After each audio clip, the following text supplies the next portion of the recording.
O livro do profeta Jeremias. Jeremias foi um sacerdote israelita que viveu e trabalhou em Jerusalém durante as décadas finais do Reino do Sul de Judá. Deus o chamou para ser um profeta e advertir Israel sobre as graves consequências de romper sua aliança com ele por meio de sua idolatria e injustiça. E ele mesmo previu que o império da Babilônia viria como o servo de Deus para trazer esse julgamento sobre Israel, destruindo Jerusalém, levando o povo ao exílio. E infelizmente as suas palavras se tornaram realidade. Jeremias viveu o cerco e a destruição de Jerusalém e testemunhou o exílio pessoalmente. Agora, esse livro surgiu de uma maneira muito interessante. O capítulo 36 nos diz que depois de 20 anos de Jeremias pregando em Jerusalém, Deus o chamou para coletar todos os seus sermões e poemas e ensaios e escrevê-los, que foi o que Jeremias fez quando empregou um escrivão chamado Baruque, que escreveu e compilou todo esse material em um pergaminho. Agora, Baruque também reuniu muitas histórias sobre Jeremias e juntou todas as peças. E é por isso que dá para ler o livro como se fosse uma antologia, uma coleção de coleções. Tudo foi organizado para apresentar esse profeta como mensageiro da justiça e graça de Deus. Então, o livro começa com Deus chamando Jeremias para ser um profeta. E ele tem uma dupla vocação. Ele será um profeta para Israel e também para as nações. E suas palavras vão tanto arrancar e derrubar, mas também plantar e construir. Em outras palavras, ele vai acusar Israel e avisá-los do julgamento vindouro de Deus. Mas ele também tem uma mensagem de esperança para o futuro. Essa abertura resume perfeitamente a primeira grande sessão, os capítulos de 1 a 24. É uma coleção de escritos de Jeremias antes do exílio. E a ideia central aqui é que Israel rompeu a aliança com Deus e violou todos os termos do acordo que eles fizeram que estão escritos na Torá. E de várias maneiras eles adotaram a adoração de todos os tipos de deuses cananeus, construindo santuários por toda a terra. E Jeremias desenvolveu a metáfora da idolatria como um adultério e usa a linguagem da prostituição, promiscuidade e infidelidade para descrever como Israel deu a sua lealdade a outros deuses. Jeremias também acusa repetidamente os líderes de Israel, os sacerdotes, os reis e os outros profetas. Todos se tornaram corruptos. Eles abandonaram a Torá e a aliança, o que levou a um resultado trágico, a injustiça social desenfreada. As pessoas mais vulneráveis das comunidades israelitas, as viúvas, os órfãos, os imigrantes, estavam sendo usados e maltratados, uma violação clara das leis da Torá. E os líderes de Israel nem pareciam se importar.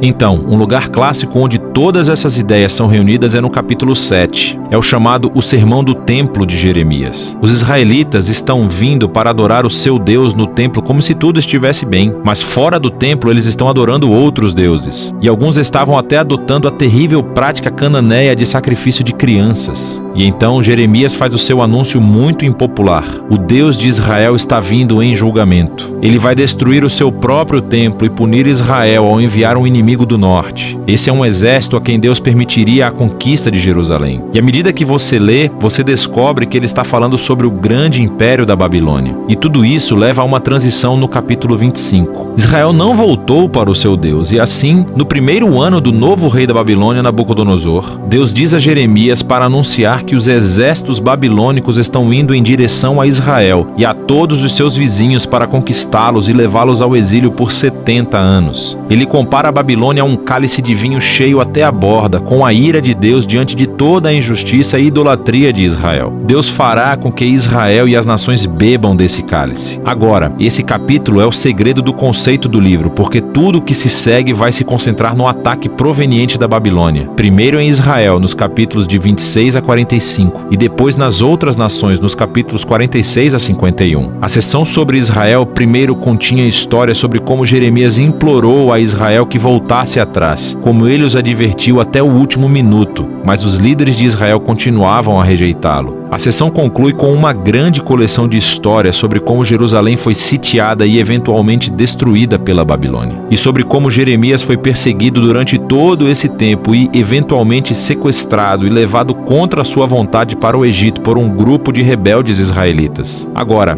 bem aqui no meio, entre todas essas histórias sombrias de desastre e julgamento, está uma coleção de mensagens de esperança de Jeremias para o futuro de Israel. Então, ele pega a previsão de Moisés de que depois depois de Israel ter rompido a aliança e ido para o exílio, leia Deuteronômio 30, Deus não abandonaria o seu povo. Em vez disso, ele renovaria a sua aliança com eles e transformaria os seus corações. Jeremias desenvolve essa promessa e diz que Deus um dia escreverá as leis da Torá não em tábuas, mas sim nos corações do seu próprio povo. Ele vai curar a sua rebelião para que eles possam realmente amá-lo e segui-lo plenamente um dia. E assim, um dia Israel retornará à terra e o Messias da linhagem de Davi virá. E é quando todas as nações reconhecerão o Deus de Israel como verdadeiro Deus. Então, esses capítulos mostram que, apesar da rejeição de Israel, Deus não permitirá que o pecado de Israel receba a palavra final. Pelo contrário, a sua própria fidelidade trará o cumprimento das suas promessas, não importa o que aconteça. Depois disso, encontramos a grande coleção de poemas sobre como Deus usará a Babilônia para julgar as nações ao redor de Israel, ou seja, o Egito, a Filístia, Moabe, Edom, Amon, Damasco, Hatzor. Mas surpreendentemente, os poemas mais longos são salvos para o final, e eles tratam do juízo vindouro de Deus sobre a própria Babilônia. Então, embora Deus tenha usado essa nação para executar a sua justiça, Deus não endossa a sua violência e idolatria. E assim, a Babilônia também estará sob o padrão da justiça de Deus. E assim Jeremias denuncia também o orgulho e a injustiça dessa nação. Agora, a Babilônia é exageradamente grande nesses poemas e nos lembra da imagem da Babilônia de Gênesis capítulo 11. A Babilônia se tornou a nação rebelde arquetípica.